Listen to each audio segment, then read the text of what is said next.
জান্নাতে যারা যাবে শুভ্র দাড়িবিহীন, প্রত্যেকে হবে 33 বছর বয়সের। ওই যে 33 বছর বয়সে একবার ঢুকলেন আর বয়স বাড়বে না, ওইটাই চিরকাল ওই বয়স বাড়বে। জান্নাতের আরেকটা ফিচার হচ্ছে নো ফ্রাস্ট্রেশন, কোনো চিন্তা নাই, দুশ্চিন্তা নাই, হাইপার টেনশন নাই, সজীব প্রাণবন্ত।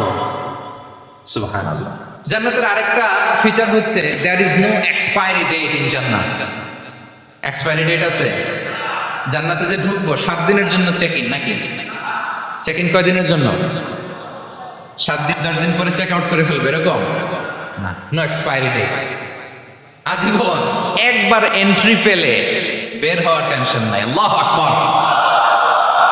তাহলে no expiry date, brother, it's eternal, আজীবন থাকবেন, খালিদিনা ফিহা, চিরকাল থাকবেন। এবং জান্নাতের সবচাইতে গুরুত্বপূর্ণ ফিচার হচ্ছে there will be no death in জান্নাত। জান্নাতে আপনার আর মৃত্যু হবে না, মৃত্যুর বিদায় হবে, তার মানে আপনি অমর হবেন। তাহলে আপনি চির সুস্থ, চির সবল হবেন জান্নাতে, চির যুবক থাকবেন, প্রাণবন্ত থাকবেন, আপনি অমর হবেন, আপনি জান্নাতে মরবেন না। জান্নাতীরা যখন জান্নাতে যাবে ফেরেশতারা ডেকে বলবে, ইয়া আহলাল জান্নাতি ইন্না লাকুম আন তাসিহু ফালা তাসকামু আবাদা। জান্নাতীরা চিরকাল সুস্থ থাকবা, অসুস্থ হবা না।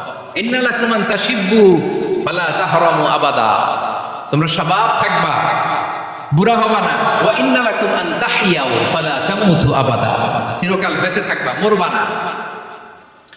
এবং সেদিন জান্নাতে মৃত্যু দেয়া হবে, মৃত্যু দেয়া হবে।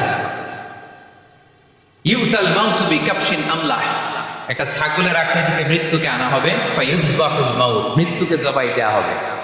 এবার জান্নাতীরা তাকিয়ে থাকবে, ফেরেশতারা বলবে, ইয়া আহলাল জান্নাতি খুলুদুন ফালা মাউত, এ জান্নাতীরা চিরকাল এই জান্নাতে থাকবে। তাহলে জান্নাতের ফিচার পাইছেন? এখন কোন বোকা যদি এই ফিচার দুনিয়ায় খুঁজে পাবে? পাবে না, কারণ দুনিয়ার ফিচার আলাদা। দুনিয়ার ফিচার কি? এই দুনিয়াতে বিপদ আসবে, কষ্ট আছে দুনিয়াতে, হতাশা আছে, ভয় আছে, অসুস্থতা আছে, বার্ধক্য আছে, এবং এই দুনিয়ার একটা এক্সপায়ারি ডেট আছে না? দ্য ডে ইউ ডাই, যেদিন আপনি মারা যাবেন, এটা আপনার এক্সপায়ারি ডেট, চলে যেতে হবে, চলে যেতে হবে। এই পৃথিবীতে মৃত্যুর অস্তিত্ব আছে, সবকিছু থমকে দিয়ে, আপনাকে চমকে দিয়ে মৃত্যু চলে আসবে, ঠিক কিনা বলেন? তাহলে এগুলি হচ্ছে দুনিয়ার ফিচার। এই দুনিয়াতে বিপদ আপদ, কষ্ট, ঝুঁকি, স্ট্রাগল, পার্থক্য, অসুস্থতা, এগুলো নিয়ে আমাদেরকে টিকে থাকতে হয়। এটা দুনিয়ার ফিচার, মিলাই ফেললে হবে না। জান্নাতের ফিচার একটা, দুনিয়ার ফিচার আরেকটা। দুনিয়াতে কষ্ট থাকবে, বিপদ আপদ থাকবে। এই দুনিয়ার ফিচারটা আল্লাহ তাআলা কোরআনের একটা আয়াতে খুব চমৎকার ভাবে উল্লেখ করেছেন, সেটা দিয়েই আমি আলোচনা শুরু করেছি। আল্লাহ তাআলা ইরশাদ করছেন, ওয়ালা নাবলুওয়ান্নাকুম বিশাইইম মিনাল খাউফি ওয়াল জু'i ওয়া নাকসিম মিনাল আমওয়ালি ওয়াল আনফুসি ওয়াস সামারাত ওয়া বাশশিরিস সাবিরিন। আল্লাহ তাআলা বলছেন, অবশ্যই অবশ্যই আমি তোমাদেরকে পরীক্ষা করব, ভয় দিয়ে, ক্ষুধা দিয়ে, সম্পদের ঘাটতি দিয়ে, আতঙ্ক দিয়ে, প্রাণনাশ দিয়ে, ফল ফসলের হানি দিয়ে পরীক্ষা করবে। কিন্তু এই পরীক্ষায় যারা উত্তীর্ণ হবে, যারা সবর ইখতিয়ার করবে, অবশ্যই সাবিরিন, ধৈর্যশীলদের জন্যই হচ্ছে সুসংবাদ। আলহামদুলিল্লাহ পড়েন। তাহলে সম্মানিত সুধী, আমরা বুঝতে পারলাম এই পৃথিবীর ফিচার হচ্ছে এখানে বিপদ থাকবে, বিপদ ছাড়া কেউ থাকবে না। স্ট্রাগল থাকবে, কষ্ট থাকবে, ঝুঁকি থাকবে, রিস্ক থাকবে, এবং নানা ধরনের বিপদ আপদ দিয়ে আল্লাহ তাআলা আমাদেরকে পরীক্ষা করবেন। এটা মাস্ট, এটা আমাদের মাইন্ডসেটে নিয়ে নিতে হবে, মাইন্ডসেটে এটা ক্লিয়ার থাকতে হবে। চিরসুখ চিরশান্তি এই দুনিয়াতে মিলবে, কোথায় মিলবে তাহলে? এটা তাহলে বিপদ আসবেই, আপদ আসবেই, পরীক্ষা থাকবেই আমাদের জীবনে। তবে ইন্টারেস্টিংলি মজার বিষয় হচ্ছে পরীক্ষাটা এক একজনের এক এক রকম। পুরো পৃথিবীটা একটা পরীক্ষা ক্ষেত্র, কিন্তু কারো প্রশ্নপত্রের সাথে কারো প্রশ্নপত্রের কোনো মিল নাই। সুবহানাল্লাহ। আমার পরীক্ষা একরকম, আপনার পরীক্ষা আরেক রকম, ওই ভাইয়ের পরীক্ষা আরেক রকম, ওনারটা আরেক রকম। সবাই পরীক্ষার্থী, সবাই পরীক্ষার্থী, কিন্তু কারো প্রশ্নপত্রের সাথে কারো প্রশ্নপত্রের কোনো মিল নাই। কারোর জন্য পরীক্ষা হচ্ছে সে খুব অসুস্থ, প্রচন্ড অসুস্থতা, তার জন্য পরীক্ষা। ক্যান্সারের রোগী, দুরারোগ্য ব্যাধি, ডক্টর বলছে 4th স্টেজে চলে আসছে, কয়েক মাস বাঁচতে পারে, এটা তার জন্য পরীক্ষা। আবার কারো দেখবেন যে খুব একটা অসুস্থতা নাই, অসুস্থতার ঝামেলা নাই, কিন্তু তার দারিদ্রতা আছে, তার আর্থিক অনটন, এটা তার জন্য পরীক্ষা। আবার কারো দেখবেন অসুস্থতাও নাই, দারিদ্রতাও নাই, তার দাম্পত্য জীবনের সমস্যা আছে না নাই? অনেকে দেখবেন এগুলো কোনোটাই সমস্যা না, তার ছেলে কথা শোনে না, মাদকাসক্ত, মাদকাসক্ত, রিহ্যাবে পাঠায়, আবার আসে, আবার গাঁজা খাওয়া শুরু করে, আছে না নাই বলেন? দেখেন তার পরীক্ষাটা আবার আলাদা। অনেকের দেখবেন মেয়ে বাবার কথা শোনে না। আবার অনেকের দেখবেন যে ব্যবসায় সমস্যা, লসের পর লস, লাভ উঠাতে পারে না। তাহলে পরীক্ষা ছাড়া, বিপদ আপদ ছাড়া দুনিয়াতে কেউ নাই, কেউ নাই প্রিয় ভাই। এটা আমাদের মাথায় রাখতে হবে। পরীক্ষা আপনাকে দিতেই হবে, পরীক্ষা দিয়ে দিয়ে নিজেকে প্রমাণ করতে হবে। আর এক একজনের পরীক্ষাটা এক এক রকম, কারো পরীক্ষার সাথে কারো পরীক্ষার কোনো মিল থাকবে না। তো মাঝে মাঝে আমরা এটা ভুলে যাই। আল্লাহ তাআলা কালামে পাকে রিমাইন্ডার দিয়ে আমাদেরকে স্মরণ করিয়ে দিতে চান যে এই পৃথিবীতে আসলে তোমরা এসেছো পরীক্ষা দিতে। এটাই জীবনের বড় বাস্তবতা।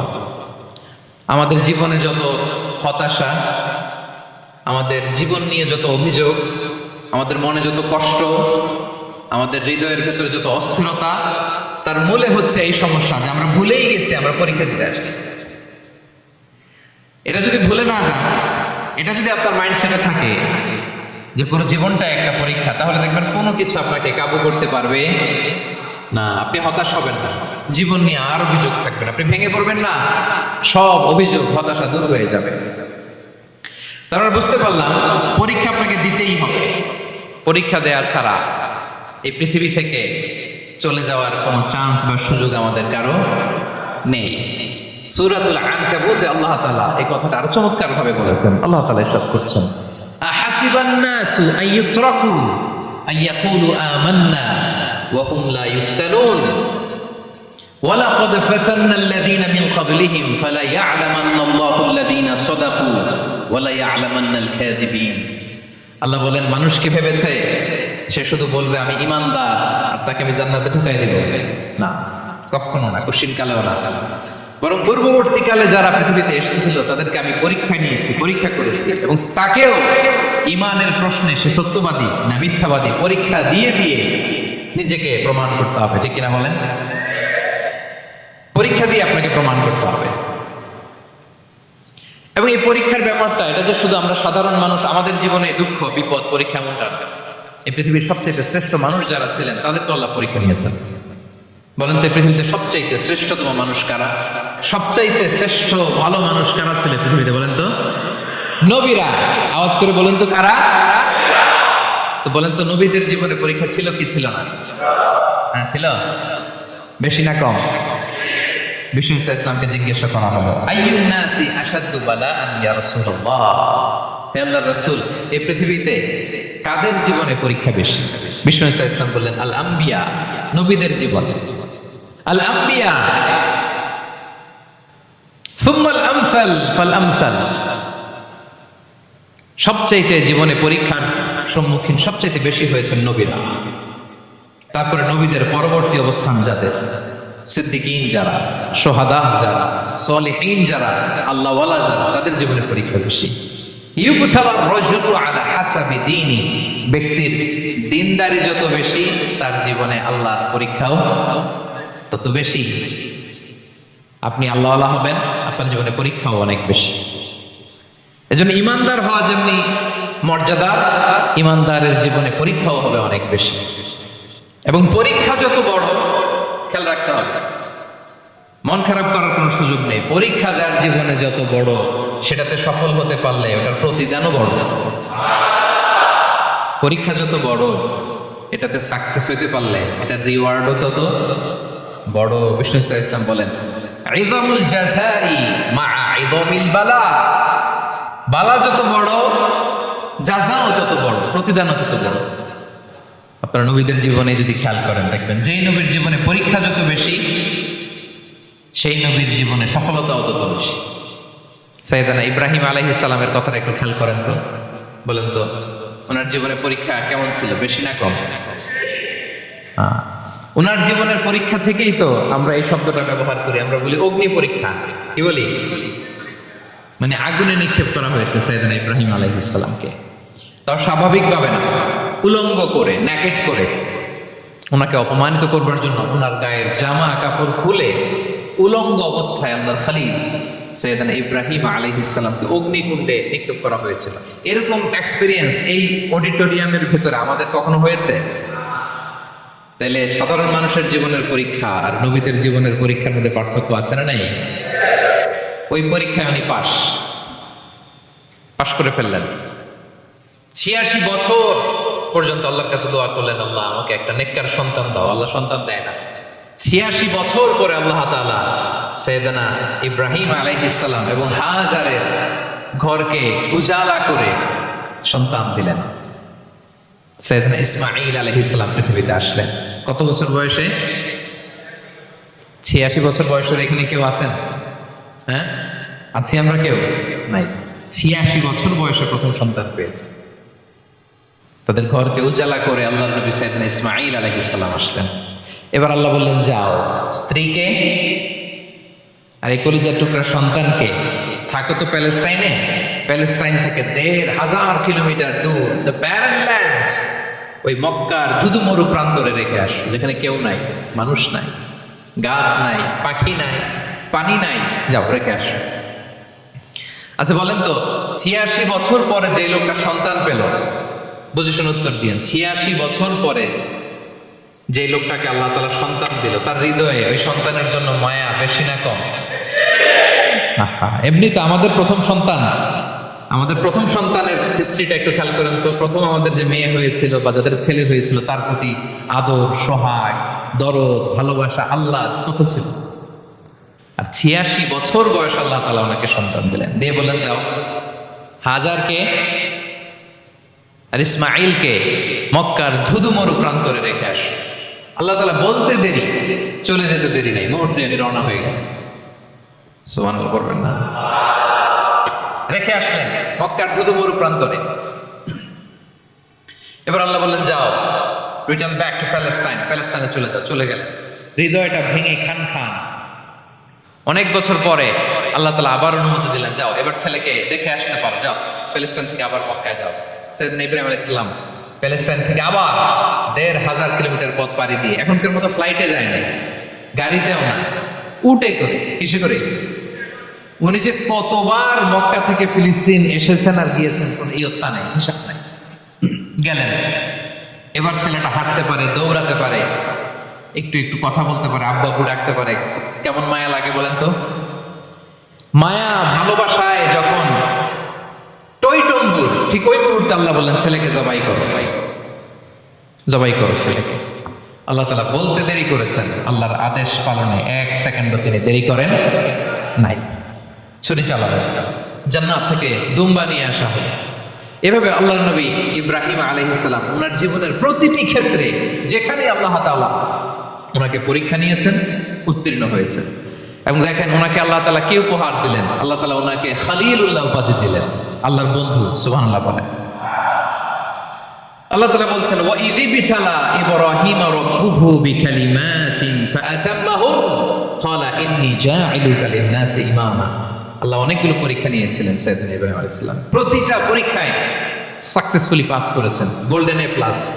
আল্লাহ বলেন, ইন্নী জাঈলুকা লিন-নাসি ইমামা, I'm gonna make you the leader for the entire human being. I'm gonna appoint you as a leader for the entire universe. গোটা বিশ্বের জন্য, গোটা মানবতার জন্য আমি তোমাকে লিডার বানিয়ে দিলাম। ইযামুল জাযাই মা ইযামিল বালা। পরীক্ষা যত বড়, ওই পরীক্ষায় পাশ করলে ওইটা ফলাফল প্রতিদানও বড়। তাহলে দেখেন প্রিয় ভাইরা, সাইয়েদনা ইব্রাহিম আলাইহিস সালামের জীবনে পরীক্ষার কোনো শেষ ছিল না। আমি আপনি কোথায়? আল্লাহর খলিলের জীবনে যদি এত পরীক্ষা থাকতে পারে, আমি আপনি কোথায় বলেন তো? এবার বলেন, সাইয়েদনা মূসা আলাইহিস সালাম, ওনার জীবনে তো কোনো পরীক্ষা টরীক্ষা ছিল না।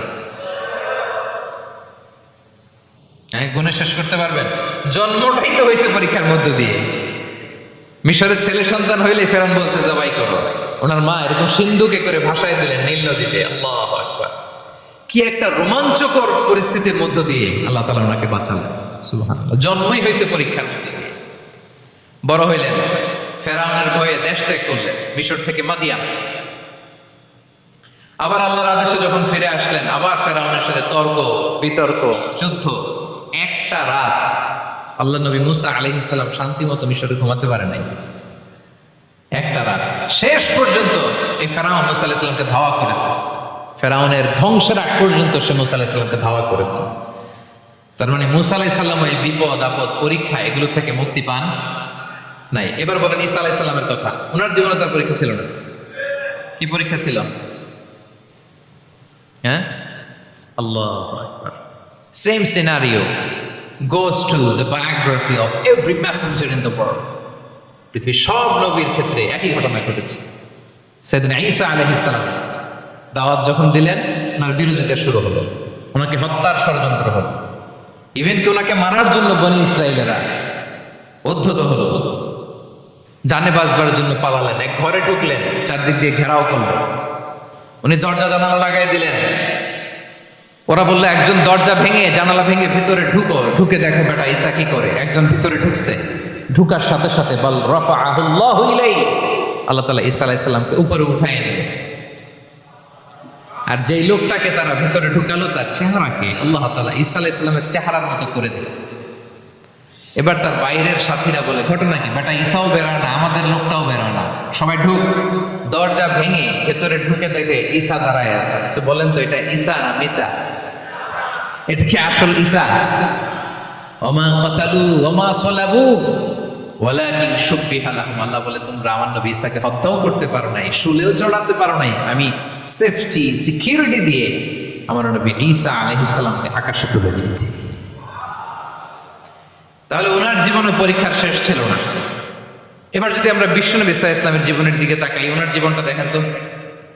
আমাদের প্রিয় নবী বিশ্বনবী মুহাম্মদুর রাসূলুল্লাহ সাল্লাল্লাহু আলাইহি ওয়াসাল্লাম, ওনার জীবনে কি স্ট্রাগল ছিল? স্ট্রাগল। মাক্কি জীবনের কথা যদি একটু খেয়াল করেন দেখেন তো, 3 বছর শিয়াবে আবি তালেবে জেল কেটেছেন, না খেয়েছিলেন। ওনার বংশের লোকেরা প্রথমে ছাগল খেয়েছে, ছাগলগুলো যখন শেষ, ছাগলের চামড়াগুলো শুকিয়ে ওইটা খাইছে। গাছের পাতা ছাল এগুলো খেয়ে খাবারের অভাবে বেহুশ হয়ে পড়ে থাকতো তারা। না খেয়ে কয়দিন ছিলেন আপনি? আমি কয়দিন ছিলাম না খেয়ে? মনেই তো পড়ে না, না খেয়েছিলাম কিনা কোনোদিন।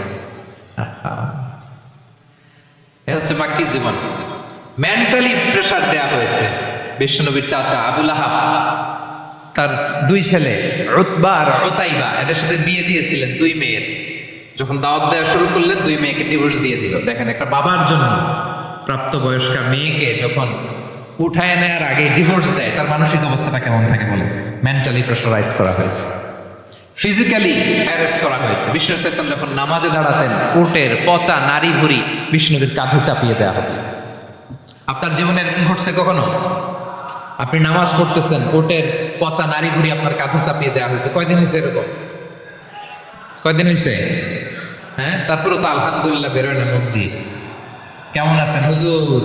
কইেন না, বেশি একটা সুবিধার না, তাই না? বেশি একটা একটু মিলাবেন। কতটুকু পরীক্ষা আমরা দিয়েছি। তায়েফে গেলেন বিশ্বনবী, তায়েফে গেছিলেন জমির বায়না দিতে, তাই না? জমি কিনবে তায়েফে। তায়েফবাসীদেরকে জাহান্নামের আগুন থেকে বাঁচাতে গিয়েছিলেন, নিজের জন্য না। সেখানে তায়েফের ছেলেরা পাথর মেরেছে বিষ্ণু ইসলামের গায়ে। এত শুভ্র দেহ ছিল, চেহারা ছিল, বিষ্ণুবীর গা দিয়ে ঝরঝর করে রক্ত ঝরেছে। ফিজিক্যাল হ্যারাসমেন্টের শিকার হয়েছেন বিষ্ণু ইসলাম। যখন যেদিন বিষ্ণু ইসলামকে হত্যার ষড়যন্ত্র করা হলো, আল্লাহ তাআলার আদেশে তিনি মক্কা থেকে মদিনা হিজরত করলেন। মদিনাতে যে একটা রাত, 7ম হিজরির আগ পর্যন্ত শান্তিতে ঘুমাতে পারেন নাই। তিন দিকে তিন ইহুদি বসতি, বনু কাইনুকা, বনু নদীর, বনু কুরাইজা। আহা, খাওয়ার মধ্যে বিষ মিশিয়ে দেয়া হয়েছিল বিষ্ণু ইসলামের। বাজুর, খাসির বাজুর রান পছন্দ করতেন। এক ইহুদি মহিলা বিষ্ণু ইসলামের ওই রানের মধ্যে বিষ মিশিয়ে দিয়েছিল। ওই বিষের যন্ত্রণায় মৃত্যুর আগ পর্যন্ত বিষ্ণুনবী কাতরাতেন, এবং উনি ইন্তেকালের সময় ওই বিষের ব্যথা যন্ত্রণাতে ইন্তেকাল করেছেন। বিষ্ণুনবীর ইন্তেকালটা শাহাদাতের ইন্তেকাল ছিল। বিষ্ণু ইসলাম বলেছেন, ওই যে খায়বার এলাকার ওই মহিলা যে আমার খাবারে বিষ মিশিয়েছিল, সেই বিষের যন্ত্রণা, বেদনা, কষ্ট আমি অনুভব করছি। খেয়ে না খেয়ে দিন প্রচারের কাজে নিজেকে দিয়েছ বিলিয়ে, তায়েফের কাফিরেরা চিনল না সে আলো, দুষ্ট ছেলেদের পিছু দিল লেলিয়ে, পাথরের আঘাতে ক্ষত বিক্ষত হয়ে সারা শরীর থেকে রক্ত ঝরে।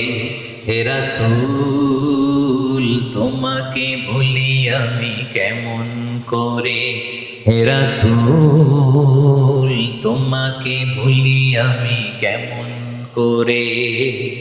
হাজার ব্যথা বেদনার পরে ফিরে আসনি তুমি আপন ঘরে, দিনের আলো তুমি ছড়িয়ে দিতে চলে গেলে মদিনায় মক্কা ছেড়ে। হে রাসূল তোমাকে ভুলি আমি কেমন করে, হে রাসূল তোমাকে ভুলি আমি কেমন করে। ঠিক কিনা বলেন? একটা রাত শান্তিতে, শান্তির ঘুম তিনি দিতে পারেন নাই। প্রিয় ভাইরা, তাহলে আমরা কি বুঝলাম? বিশ্বনবীর জীবনও পরীক্ষা ছিল কি ছিল না? আমাদের উপায় আছে? আমরা বাঁচতে পারবো এই বিপদ আপদ পরীক্ষা ঝঞ্ঝাল থেকে? বাঁচতে চাইলে বাঁচতে পারবো? পারবো। ইমাম মালিক আলাইহি রাহমাহ নাম শুনেছেন? ইমাম মালিক, ওনার জ্ঞান থেকে লাখো লাখো মানুষ উপকৃত হয়েছে, কোটি কোটি মানুষ উপকৃত হয়েছে। মদিনার রাস্তায় রশি দিয়ে ওনাকে টেনে হিচড়ে এক এলাকা থেকে আরেক এলাকায় নিত জালেম বাদশাহ ইমাম মালিক আলাইহি রাহমাহ। ইমাম আহমদ ইবনে হাম্বল, ওনাকে বেত্রাঘাত করা হতো, চাবুক দিয়ে পেটানো হতো। আমাদের মাযহাবের ইমাম আল ইমাম আল আযম আবু হানিফা আলাইহি রাহমাহ, ওনাকে কারাবন্দী করা হয়েছে। তার মানে দেখেন, যত বড় বড় স্কলার, যত বড় বড় মাশায়েখ, এমনকি আম্বিয়া আলাইহিস সালাম, ওনারাও পরীক্ষা বিপদ আপদ থেকে রেহাই পান। পাইছে? তাহলে আপনি আর আমি পাবো? বলেন তো। তাহলে এটা আমাদের ব্রেইনে গেঁথে দিতে হবে যে জীবন মানেই এখানে বিপদ থাকবে, পরীক্ষা থাকবে, স্ট্রাগল করে করে আমাকে আগাতে হবে। কেউ আমার জন্য রেড কার্পেট বিছিয়ে রাখবে না। এই জীবনটা বড় জটিল। This is life, how it's design. এভাবেই পৃথিবীকে ডিজাইন করা হয়েছে। এখানে বিপদ আছে, কষ্ট আছে। এই পরীক্ষা দিয়ে দিয়ে আপনাকে উত্তীর্ণ হতে হবে। বুঝতে পেরেছেন প্রিয় ভাইরা? নাও দ্য কোশ্চেন আরাইজ, এখন প্রশ্ন হচ্ছে, কেন আল্লাহ এই পরীক্ষা নেন? কেন? আল্লাহ তাআলা সূরা মুলকে বলেছেন, এই পৃথিবী সাজানোর, এই জীবন মৃত্যুর এই খেলা, এটার উদ্দেশ্যটাকে আল্লাহ তাআলা স্পষ্ট করে বলেছেন, আল্লাযী খালাকাল মাউতা ওয়াল হায়াতা লিয়াবলুয়াকুম আইয়ুকুম আহসানু আমালা। জীবন মৃত্যু দিয়ে তোমাদের জীবনকে সাজানো হয়েছে এজন্য, যাতে করে তিনি তোমাদের পরীক্ষা করতে পারেন। কি করতে পারেন? তোমাদের মধ্যে কে সৎকর্মে অগ্রগামী, কে কাজে ভালো, আমলে ভালো, এটা দেখার জন্য। বেসিকলি আল্লাহর দেখার প্রয়োজন নাই, আমাদেরকে দেখানোর জন্য এই পরীক্ষার আয়োজন। আমি ভালো করবো না খারাপ করবো এটা আল্লাহ জানে না? তো ওনার পরীক্ষা করা লাগে কেন? কথা বলেন। আমি জান্নাতি না জাহান্নামী এটা আল্লাহ জানেন না? বেসিকলি আমাদেরকে জানানোর জন্য এই পরীক্ষার আয়োজন। কাদেরকে জানানোর জন্য? মানে তুমি জেনে যাও তুমি জান্নাতি না জাহান্নামী। আমি ভালো করেই জানি। একটা ছোট্ট উদাহরণ দিলে বুঝতে পারবেন প্রিয় ভাইরা। ধরেন আল্লাহ তাআলা দুইজনকে সৃষ্টি করলেন। উদাহরণস্বরূপ একজনের নাম আব্দুল্লাহ আর একজনের নাম আব্দুর রহমান। সৃষ্টির পরে আব্দুল্লাহকে বললেন, আব্দুল্লাহ, আমি জানি তুমি পৃথিবীতে 50 বছর হায়াত পাইতা, খুব ভালো কাজ করতে, তুমি দুনিয়াতে অনেক ভালো কাজ করতে, এটা আমি আগেই জানি, আমার অসীম জ্ঞান বলে আমি আগে থেকেই জানি। তো যাও, তোমার এইমাত্র সৃষ্টি করলাম, যাও তুমি জান্নাতে ঢুকে যাও, কারণ আমি জানি তুমি জান্নাতি হবে। আচ্ছা, আর আব্দুর রহমান, তুমি পৃথিবীতে খুব খারাপ কাজ করতে, এটা আমি জানতাম, তোমার পাঠাইলে খারাপ কাজ করবা, তুমি সীমালঙ্ঘন করবা, অন্যায় করবা, অপরাধ করবা, তুমি জাহান্নামে হবা, যাও। যেহেতু আমি জানি পরীক্ষার আর দরকার নেই, তোমার জাহান্নাম দিয়ে দিলাম, যাও ঢুকে যাও। আব্দুল্লাহ ঠিকই জান্নাতে ঢুকে যাবে, আব্দুর রহমান কি ঢুকবে? ঢুকবে। সে বলবে, আল্লাহ এইমাত্র আমার বানাইলেন, এইমাত্র আপনি আমাকে সৃষ্টি করলেন, সৃষ্টি করেই বলতেছেন তুমি জাহান্নামে যাও, আর বলতেছেন আমি জানি দুনিয়াতে পাঠালে তুমি খারাপ কাজ করবে, তুমি জাহান্নামী হবা, পাঠানোর আর কি দরকার, আগে থেকে জাহান্নামে যাও। আল্লাহ আপনি জানলে জানতে পারেন, আমি তো জানি না। ঠিক কিনা বলেন? সে বলবে, না আল্লাহ আপনি ভুল বলতেছেন, এই দুনিয়াতে পাঠাইলে আমি খুব ভালো কাজ করতাম, আমি সীমালঙ্ঘন করতাম না, নামাজ পড়তাম, রোজা রাখতাম, হজ করতাম, যাকাত দিতাম, সাদাকা করতাম, চ্যারিটি করতাম, জনকল্যাণকর সব ভালো কাজগুলো আল্লাহ আমি করতাম। এজন্য আল্লাহ তাআলা পরীক্ষার আয়োজন করেছেন, যাতে করে তুমি জেনে যাও যে পৃথিবীতে তুমি কি করেছো। এখন আর আল্লাহকে এক্সকিউজ দেওয়ার সুযোগ নেই। আচ্ছা বলেন তো, আবু জাহেলকে যদি আল্লাহ এখন কিয়ামতের দিন বলে, Abu Jahl go to the hell fire, আবু জাহেলের কিছু বলার সুযোগ আছে? কারণ ও দুনিয়াতে কি করে আসছে এটাও জানে না। ফেরাউনকে ডেকে যদি আল্লাহ বলে, ফেরাউন তুমি জাহান্নামে যাও, go to the hell fire, ওর কি কোনো এক্সকিউজ দেওয়ার সুযোগ আছে? বলেন, সুযোগ আর আছে? কারণ তুমি দুনিয়াতে কি করেছো তোমার চেয়ে ভালো কেউ আর জানে। তা পৃথিবীতে এই পরীক্ষার এই আয়োজনের সবচেয়ে বড় উদ্দেশ্য হচ্ছে যাতে করে আমরা দেখে যাই যে আমরা কি কাজ করছি। কেউ যখন পরীক্ষা দেয় প্রিয় ভাইরা, ওই পরীক্ষায় কত পাবে তার একটা হিসাব আছে না? বলেন, আপনি গণিত পরীক্ষা দিয়ে আসছেন, যে 100-তে 100 পাবে সে বলতে পারে আমার সব অঙ্ক হয়েছে, ঠিক কিনা বলেন? আর যে লাড্ডু গুড্ডু বুঝছেন তো, কিছুই পারে নাই, ঘোড়ার ডিম, তারও একটা হিসাব আছে যে সে কিছুই লিখে আসতে পারে নাই। তাই পৃথিবীতে এই পরীক্ষার আয়োজনের প্রধানতম কারণ হচ্ছে যাতে করে আমরা বুঝে যেতে পারি যে আমরা কোথায় যাব, জান্নাতে না জাহান্নামে। প্রিয় সুধী, এ পর্যায়ে আমরা জানবো এই যে পরীক্ষা আল্লাহ তাআলা নিচ্ছেন আমাদেরকে, এই পরীক্ষায় সফল হওয়ার মূল মন্ত্র কি? কোরআনে বিভিন্ন আয়াতে পরীক্ষার কথা বলা হয়েছে এবং এই পরীক্ষার সফলতার মূল মন্ত্র কোরআনে ঘোষিত হয়েছে। আলহামদুলিল্লাহ বলেন। যে আয়াত দিয়ে আমি শুরু করেছি, এই আয়াতে আল্লাহ তাআলা বলেছেন, ওয়াবাশশিরিস সাবিরিন, নবী হে ধৈর্যশীলদেরকে আপনি সুসংবাদ দিন, ধৈর্যশীলদেরকে সুসংবাদ দিন। তার মানে বিপদে ধৈর্য ধারণ করতে হবে প্রিয় ভাইরা। ইন্নামাস সাবরু ইনদা সাদামাতিল উলা, বিপদে আমরা অনেক সময় প্যানিক হয়ে যাই, অস্থির হয়ে যাই, কি করব, হতাশ না। মুমিনরা হতাশ হয় না, ধৈর্য ধারণ করে। কি করে? কি করে? ধৈর্য ধারণ করার শক্তি দাও গো মেহেরবান, আমায় দাও গো মেহেরবান। পড়েন, ধৈর্য ধারণ করার শক্তি দাও গো মেহেরবান, আমায় দাও গো মেহেরবান। সবাই বলুন একসাথে, ধৈর্য ধারণ করার শক্তি দাও গো মেহেরবান, আমায় দাও গো মেহেরবান। বুকের ভেতর ব্যথার নদী বইছে অবিরাম, বইছে অবিরাম। পড়ুন, ধৈর্য ধারণ করার শক্তি দাও গো মেহেরবান, আমায় দাও গো মেহেরবান। পড়েন আমিন। আল্লাহ যেন বিপদে আমাদেরকে ধৈর্য ধারণ করার তৌফিক দান করে। প্রিয় ভাইরা, ধৈর্য এটা এমন একটা গাছ যে গাছের সারা গায়ে কাটা, কিন্তু এই গাছের ফলটা বড় সুস্বাদু। আই রিপিট, আমি আবার বলছি, ধৈর্য এটা এমন একটা গাছ যে গাছের সারা গায়ে কাটা, কিন্তু ফলটা বড় মিষ্টি, ফলটা বড় সুস্বাদু। সবাই ধৈর্য ধারণ করতে পারে। বিষ্ণু ইসলামকে আল্লাহ তাআলা নানা সময় আশ্বস্ত করেছেন, সান্ত্বনা দিয়েছেন, আর ধৈর্যের বাণী শুনিয়েছেন। আল্লাহ বলেন, ফাসবির কামা সাবারা উলুল আজমি মিনার রাসূল, নবী হে আপনার আগে দৃঢ় প্রত্যয়ী নবীরা যেরকম ধৈর্য ধারণ করেছে, আপনি ধৈর্য ধারণ করুন। সূরাতুল মুজাম্মিল আল্লাহ তাআলা বলছেন ওয়াসবির আলা মা ইয়াকুলুনা ওয়াহজুরহুম হাজরান জামিলা। ওরা যাই বলুক আপনি ধৈর্য ধারণ করুন, ওদের কথাকে ইগনোর করুন, just ignore what they are saying to you. যা বলে আপনি জাস্ট ইগনোর করেন।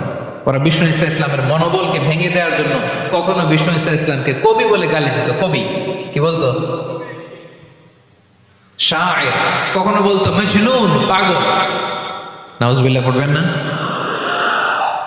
পাগল বলে গালি দিত। মাঝে মাঝে বলতো কাহিন, গণক।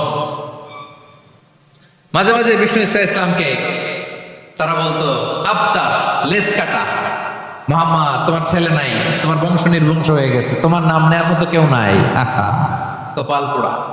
গোটা বিশ্বব্যাপী বিষ্ণু ঈসা ইসলামের সুনাম সুখ্যাতি ছড়িয়ে দিয়েছে কে?